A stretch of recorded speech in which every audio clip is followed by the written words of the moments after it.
The Whistler.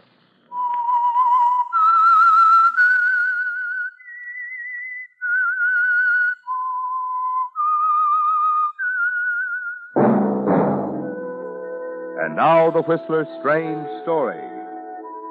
Murder in Paradise.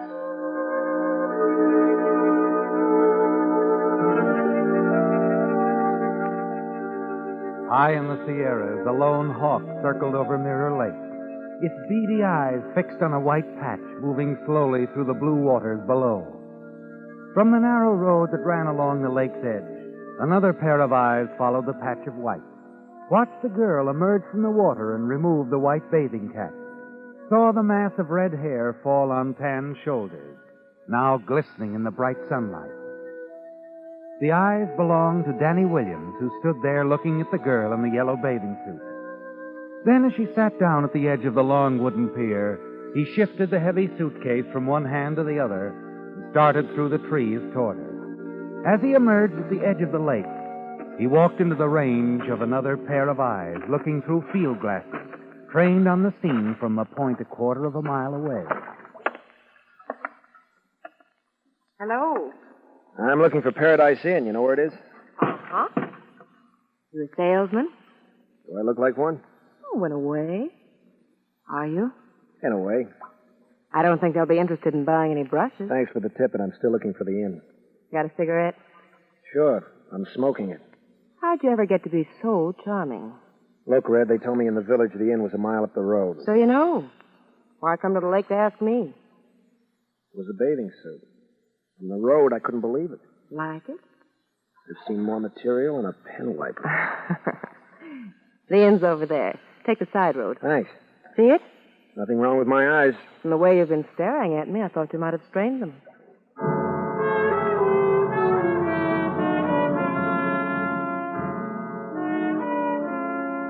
A quarter of an hour later, you arrive at the roadhouse, a low white frame building sitting back silently in the shadows of the giant redwoods. This is it, isn't it, Danny? The Paradise Inn, where you're going to spend the next 3 months pounding the piano for Johnny Hedges.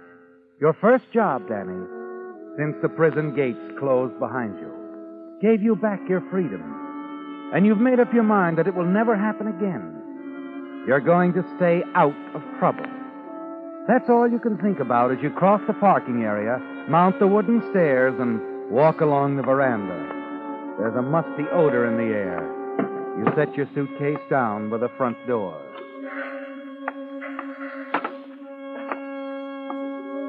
The entrance hall is empty, silent except for the buzz of flies against the sun-drenched window.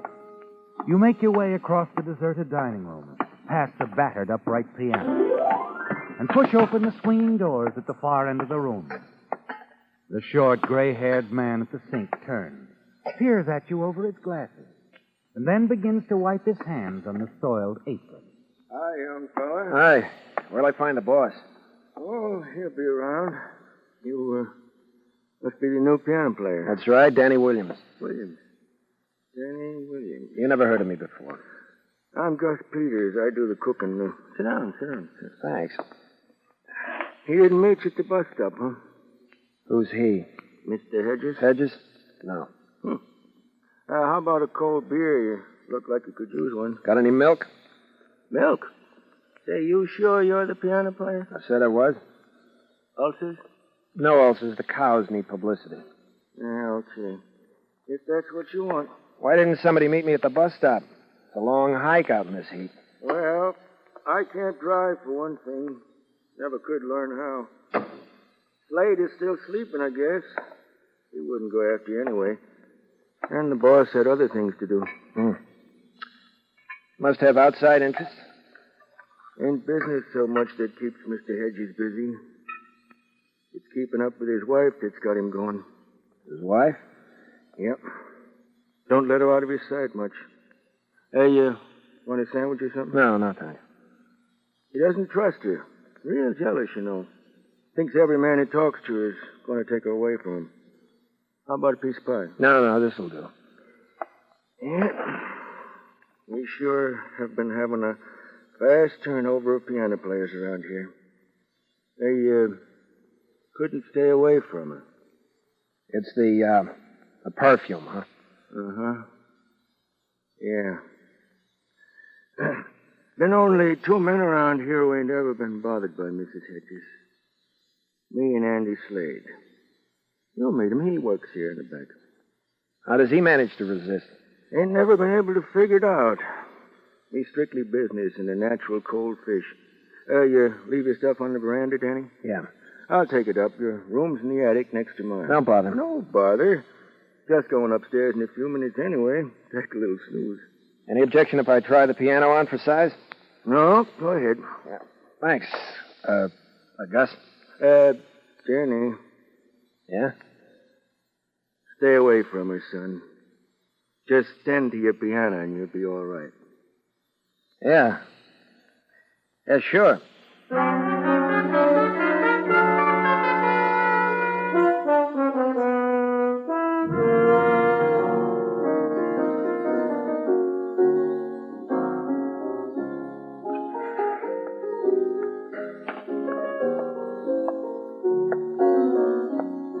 Hello. So this is what you sell. Yep. Strictly music. You play very well. Much better than the others. Thanks. I knew you would. I could tell by your hands.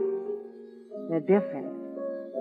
I bet you were a child prodigy. I was born a poor but honest peasant in the Bronx. My mother scrubbed floors so I could have piano lessons. She thought I'd become a concert pianist. It didn't work out. Don't cry. I just made that up. Who kicked you while you were down, music man? Look, Red, the story of Danny Williams is sort of dull. You wouldn't be interested. Now, why don't you go back to the lake? Very rude. Business is business, Mrs. Hedges. Oh. You know who I am? Yeah, the boss's wife. Period. What does that mean?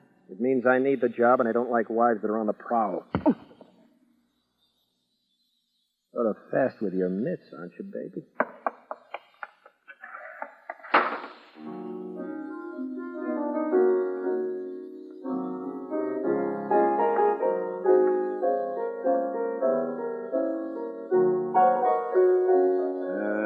You're off to a great start, friend. Who are you? Well, I'm not Johnny Hedges, if that's what you're worried about. Relax, friend. The name is Slade. Andy Slade. I got the gambling concession out back. Welcome to paradise.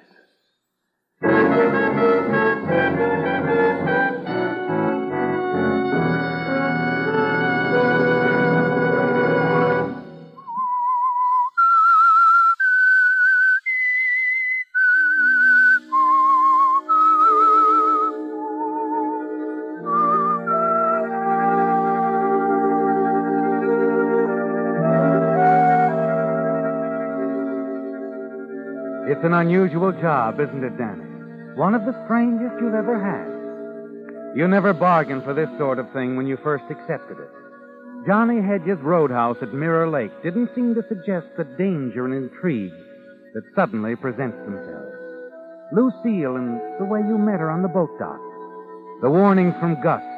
And now the coldly calculating gambler, Andy Slade, stands at your side with the strangest greeting you've ever received. Like I said, Williams, you're off to a great start. Been here only an hour, and the boss's wife slaps your face. Political discussion, was it? Yeah, you might call it that. Some dames get mad if you don't whistle at them. Anything else on your mind? No, nothing. Except the boss wants to see you. We've been up there in the office listening to you. He thinks you're good. And you don't? Well, I keep telling him he'd be better off with a jukebox. Nobody ever heard of a jukebox making a play for a dame. You, know what I mean? I know what you mean. Just let me give you a tip. Save it. It's all I've been getting ever since I come here. Okay. It's your funeral. But, Hedges is getting a little sick and tired of hearing the wolf call. You and I said just he thought- wanted to see me. Yeah. Up the stairs there on your right. Thanks. Oh, Williams. Yeah? It's nice to have you with us. I think you'll get to like it here. That is, if you stay long enough.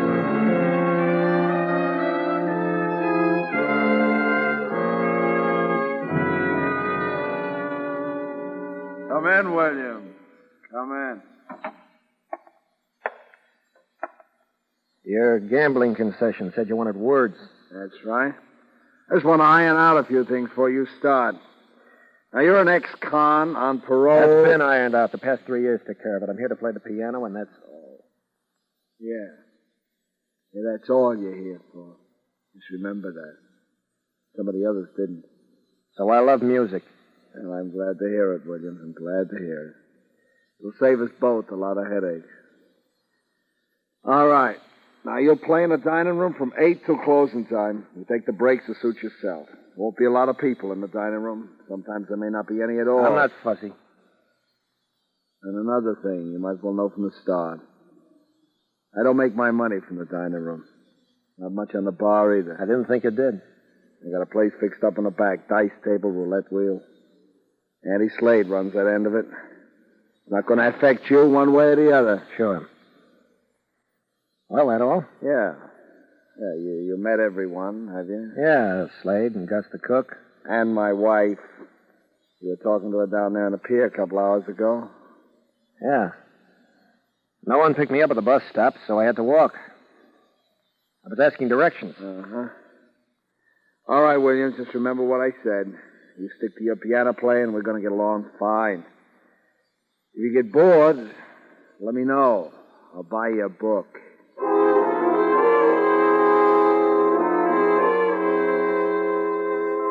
That night, you play for a half a dozen couples in the dining room. And more than once during the evening, your thoughts turn to Lucille. She means trouble, doesn't she, Danny? And you don't intend to have any. You're going to stay clear of her. You're going to play it safe with Johnny Hedges, her husband. You have no intention of winding up in the lake with a bullet in your head or back in a prison cell. In the nights that follow, you become accustomed to the habits of the Paradise customers. Learn when to be on hand, when you can slip away for a quiet smoke or a chat with Gus. And then one night in the middle of the second week, you go out on the veranda and light up a cigarette.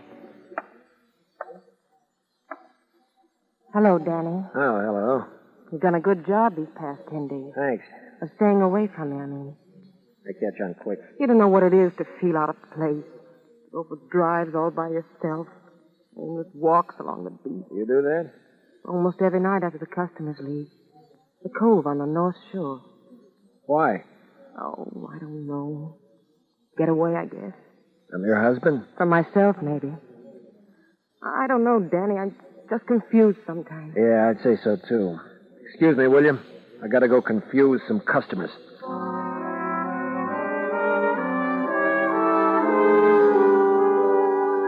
You leave her, Danny, go back to your keyboard and the cocktail concerto. But somehow through the evening, the haze of music, the laughter in the smoke-filled room, is something that haunts you, keeps drifting back like broken parts of an old refrain. Almost every night after the customers leave. The cove on the North Shore.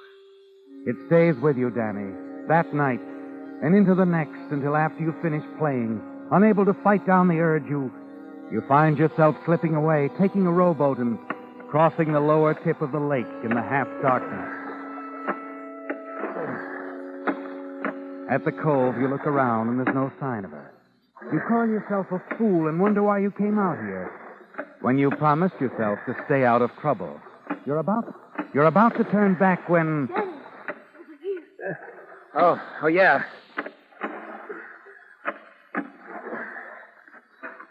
You can step right out here. Yeah. I'll pull the boat up a ways. Yeah, it's better. I really don't know why I came. I'm glad you did, Danny. Glad to have somebody to talk to. But I don't want to get you into trouble. Any harm in just talking? He wouldn't think we were just talking. Forget about it for a while, Lucille. Sounds nice the way you say it. Does it? You know, Danny, you're not as hard as you pretend. No? If you were, you wouldn't have rode way out here to meet me. Danny. Yeah? Don't do it again. You'll lose your job. So it's a job, anyway, the piano needs time. But it can cause you trouble. Danny, you've got to ignore me, act as if I didn't exist. If it's any other way, you won't last here. Not at all. Is that why Slade lasted? Slade and I hated each other from the first. Johnny knows that. That's why he gives Slade anything he wants. Nice guy, your husband.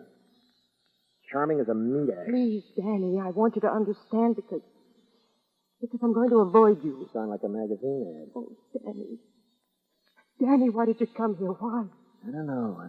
Boy Scout instinct, maybe. But there's nothing we can do. I can't lead him. He'd follow me, bring me back. What if he didn't want to come back? You don't know him. He'd kill me, Danny, I know. Believe me, I know. Maybe. Maybe not. Anyway, Lucille, give me a little time to think about it. You're in a tough spot. Maybe I can help you. I got a merit badge once for pathfinding.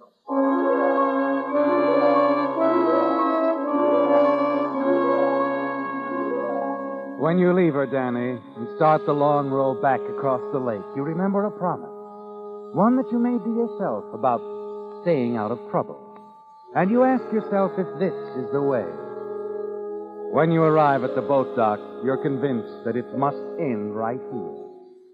And then going up the path toward the roadhouse, you pass a small cottage in back of the inn. And suddenly you're aware of voices arguing, and you stop to listen.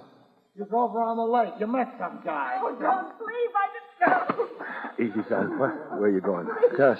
I've been waiting to warn you. Hedges knows she met somebody. Good thing you didn't ride back with her in the car. Come on, Danny. Let's go back to the inn. Look, Gus, Come on, Danny. Yeah, I guess for a minute I had the crazy idea I should be butting in. You better stay clear of that setup, Danny. She's his wife. Not yours, you know. I just play the piano here, sure. That's what you get paid for. Okay. Just forget everything else, son. Forget everything. Except that you're the guy who wants to stay out of trouble.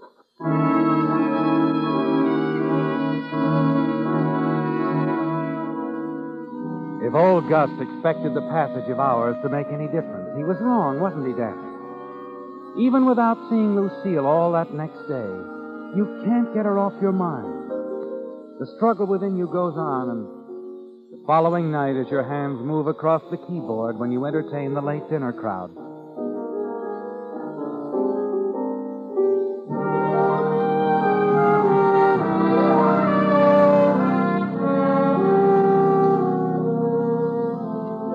and then shortly after 1 a.m, she comes in, moves quickly across the room, and as she goes past you at the piano, there's a quickly whispered message. I've got to see you, Danny, out back. Come as quickly as you can. You continue playing as if nothing happened. You've made up your mind, haven't you, Danny? You know it was a mistake meeting her at the cove. And you're not going to repeat that mistake, are you?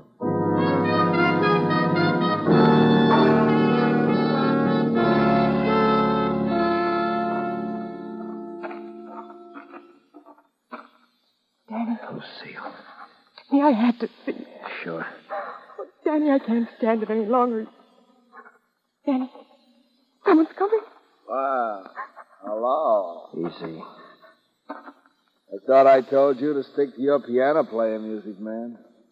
Leave us alone, Lucille. Go back inside. Danny, I'm afraid. Go on. Yeah, beat it, Lucille. Because right now I'm going to go to work on him.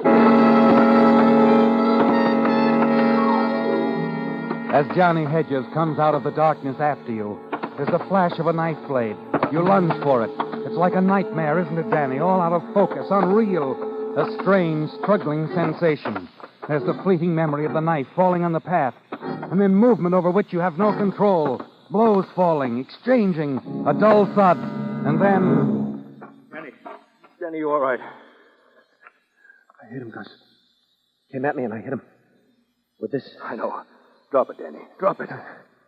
Come on, son. You've got to get out of here. No, wait. He's still alive, Danny. You've got to get away before No, he... it was self-defense. I can tell him that. They won't believe you. You're an ex-con. Doesn't make any difference. I can't leave him like this, no matter what happens to me. I'm going to get him to a hospital. Come on, help me get him to his car. He's still alive. And I've got to try to keep him that way.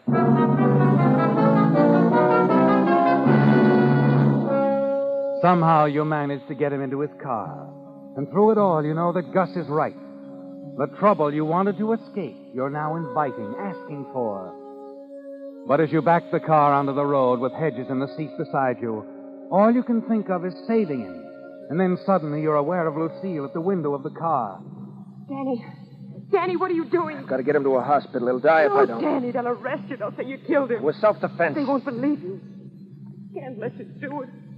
Please, Danny, if you love me, you'll leave him here and get away. You do love me, don't you, Danny? I'm taking him to the hospital, Lucille. Danny! Danny, no!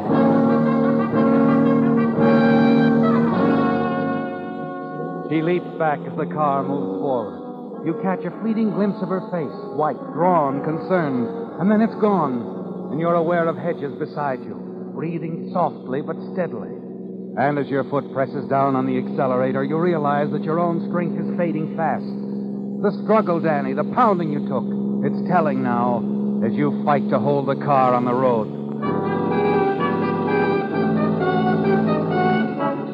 Moments later, a flash of light caught in the rearview mirror. It blurs your vision. In the haze, the fog that envelops your brain, you think you hear Lucille's voice. Her face seems to float close to you out of the darkness. Danny! Danny, listen to me. Stop the car! No, Lucille. Danny, the curve! Look out!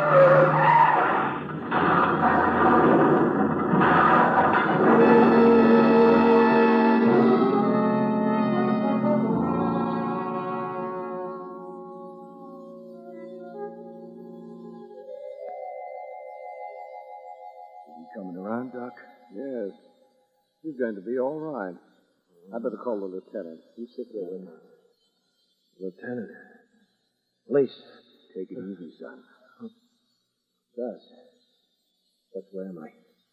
The hospital, Danny. You've been unconscious for over 12 hours. Hedges. Look. What about Hedges? Hedges is dead.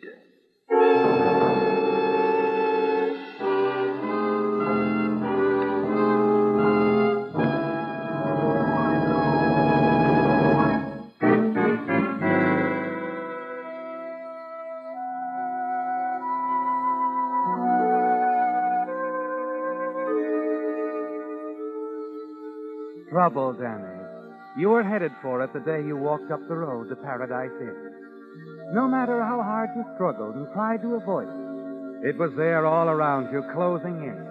Because you couldn't stay with your music and leave Lucille alone. She couldn't help it either, could she, Danny? You're sure of that. But it doesn't matter now. Because instead of helping her, you've ruined everything.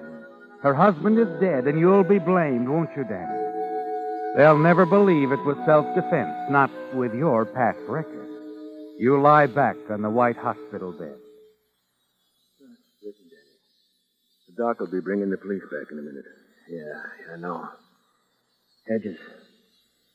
Well, this is it. I have to tell him, Gus. You don't have to tell him anything. You didn't kill him. You only knocked him out, Danny. He broke his neck in that car crash. You were crowded off the road, son. What? Lucille Hedges. She was trying to stop you. Lucille. Is she all right? No. She was killed, too. Oh,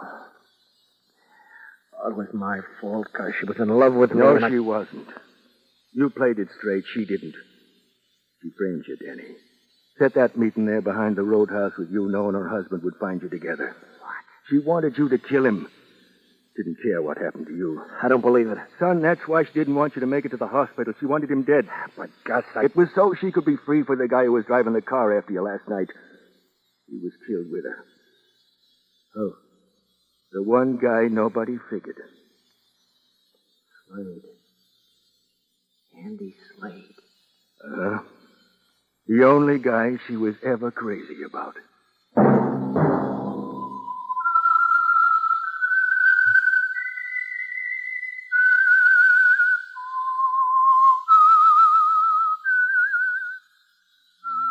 The Whistler has been a presentation of the United States Armed Forces Radio Service, the voice of information and education.